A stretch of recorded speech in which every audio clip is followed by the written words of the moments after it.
হে WhatsApp, সবাইকে স্বাগতম। আজকে আমরা শিখব কিভাবে ডেভিন্সি রিসলভে এই ধরনের কালার গ্রেডিং করতে হয়।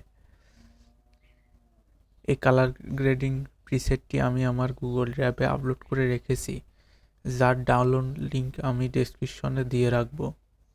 আপনারা সেখান থেকে খুব সহজে প্রিসেটটি ডাউনলোড করে নিতে পারবেন। এখন চলুন কিভাবে এই কালার গ্রেডিংটি আপনি আপনার ভিডিওতে অ্যাপ্লাই করবেন। প্রথমে আপনি এখান থেকে ডাউনলোড করবেন।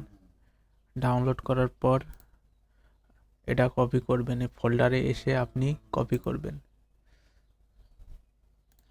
কপি করার পর আপনি সফটওয়্যার ওপেন করবেন।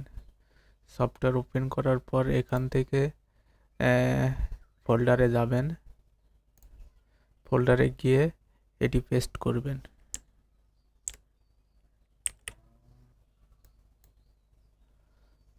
এরপর আমি এটা রিফ্রেশ করব। রিফ্রেশ করার পর আমার এখানে হলিউড কালার চলে আসবে। এখান থেকে আমি অ্যাপ্লাই লুট টু এটাই ক্লিক করব এবং আমি এখানে মাউস নিলেই দেখতে পারবো আমার ভিডিওতে কীরকম কালার আসছে। ধন্যবাদ সবাইকে।